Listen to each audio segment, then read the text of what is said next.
Anyway, before all that... Bad Girls. Right. I can't believe it, but tonight's Bad Girls Christmas special, it's the last ever episode of Bad Girls. Say it's not true. And it's described in the Radio Times as being a totally bonkers episode. I won't tell you why that is. You can speak to one of the cast members. Liz May Brice plays Pat Kerrigan. She's already on the line for you, Andy. Good morning to you, Liz May Brice. Hello. How are you, Liz? I'm just laughing at that description. Is it a sad day for you? Totally bonkers. Yes. Is it a sad day for you? Yeah, it's really sad. You see, we didn't know it was the end when we were doing it. So it would have been even sadder if we had known, but because we never know. We never know at the end of each series whether we're going to do another one or not. So we all sort of thought, well, it could be the end, but we never know. So we just did it, you know. But it turned out to be the end, so it'll be sad to watch. It has got more and more bonkers over the years, hasn't it, Bad Girls? Well, you've got to think of new things to do. But the Christmas specials are a bit bonkers. I mean, we did the first one ever last year, so this is the second one Christmas special we've ever done. But yeah, they've got a bit of a Christmas sort of flavour. Like tonight's flavour is Scrooge. It's a sort of, you know, that's the theme of the episode, with a sort of clanking Marley's ghost in the shape of Natalie Buxton coming back to haunt Body Bag. And it's all very, very festive, but good fun. I was going to try and attempt to explain your character, but I think I'd probably best leave that to you. Knife-wielding, murdering, lesbian, lifer, inmate, probably. Yeah, I think that pretty much sums it up, doesn't it? Yeah. Good fun to play. Yes, when your agent phones you up and says, I've got you something here. Yeah, I thought of you yes. for this character. I just thought of you, Liz. Yeah, that's what she said. I wonder, what were you initially told? I was initially told, that's interesting actually, I wasn't told very much. I was told there's this character called Pat. She's northern, which they changed, obviously. She's northern, and she's the sort of person who looks like she might be she's the sort of person who looks like she might hit you at any time. That's all I was told. That's nice. Yeah. So my agent thought of me. Yeah. What's it done for you as an actress, in terms of the fact that do people must spot you on the street? They do. And there must be some people at the same time who think that Bad Girls is real and think you've been released. That actually happened. That really happened to me. I was walking on Holloway Road in North London, and I looked really rough actually. I'd been on a sort of heavy night the night before. I was going to post a letter. I'd just sort of literally got out of bed and gone to post a letter, and this guy was cycling along the pavement, and he stopped and was convinced and started telling me that I was on parole and that I shouldn't be out at that time, and he thought I was on probation. And I had to really I had to get into an argument with him to sort of say, no, I'm not. He obviously worked at Holloway.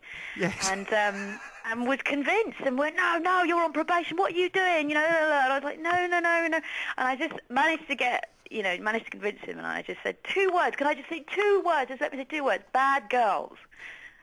He went, oh, and just cycled off. No, sorry, you know. Not a word of an apology. No, it does happen. Yeah. It does happen to me. Well, it's one of those programmes, isn't it, which has a very devoted following, isn't it? Do you ever, I often ask actors this, do you ever Google yourself?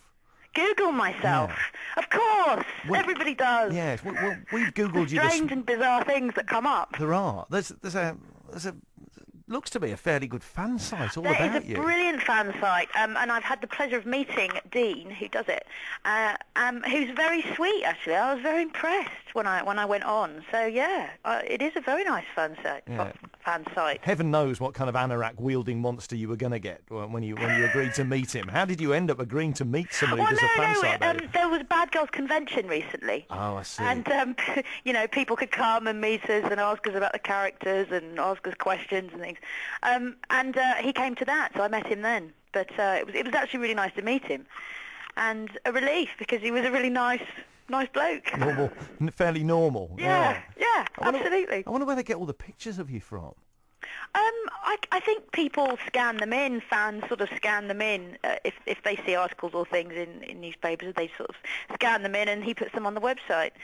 So, yeah, or people scan it off the telly. Yeah, dear old Dean, he's watching out for your every move. he is very sweet, actually, yeah. Particularly, I like the bit, there's a bit where you went on Ready, Steady, Cook. Oh, yeah. Yeah. Yeah, that was fun. What did you do? Well, I cooked, but I didn't do very much cooking. I sort of watched Gino De Campo was my chef. Gino De Campo. Yeah. That's a made-up name, isn't it? The old Italian chef Dino De Campo. It was really bizarre, actually. It's really weird going on things like that when you sort of watch them and then go on. Yeah, but it's quite realistic. They don't have any clue as to what they're going to be making. Oh no, they don't. They really don't. The chefs have no idea. So I know somebody who went on that, just a normal punter, Yeah. not some kind of starry actress like yourself, who went on there and he took a load of ingredients to do a curry because he really likes curry, and they went, no, we're not doing curry. Did curry last week. Yeah, have this, and they had to do a spaghetti bolognese or something like that. Yeah, I must admit they do sort of have a bit of a say of the ingredients, but the actual chefs don't know, haven't got a clue. They deliberately don't, want them to not to have to think on their feet. So. And there's no way, Liz May Brice, you nip round the supermarket to get £5 worth of stuff, was it? What do you mean? I'm always in the supermarket. Nice bit of fish. I don't have a PA to do it for me. I'm not quite there yet. Yeah, nice bit of fish and a sweet potato. Yeah, actually, sweet potato was one of my ingredients. I'm very fond of a sweet potato. Oh yeah, everybody is, aren't they, these days? It's very good for you. So you can digest it better than a white potato, apparently. Oh, horrible. Even in the West Indies, disgusting. Even there, if I can be so lardy-da. The thing is, I suppose when you get a script that says this is the end, or it says the end, and you know there's not going to be anything else. What do you start doing then? Another job. I had one day of being unemployed after Bad Girls, and then I did something else, which was pretty good for an actor. Right. Yeah. What are we going to see you in next? In April, Easter weekend, I believe. The Roman Mysteries is going to be on BBC One, and I'm going to be in that.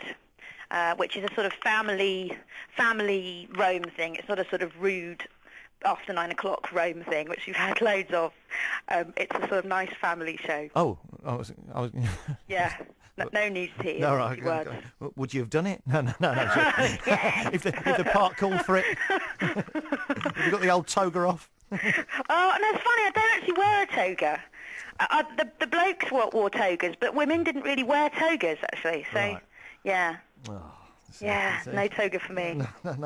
No toga party round Liz May Brice. No, unfortunately not. That's for sure. But you'll still pop up. Unless it was men only. Well, men can come and wear togas. Liz, any time. Any time. I've just got the legs for it. So the end of Bad Girls. I don't want you to give away any of the plot tonight, but it's a good one, is it? It is a good one. There's ghosts. There's terrifying experiences. Babies being born. It's got everything in it. It's fabulous.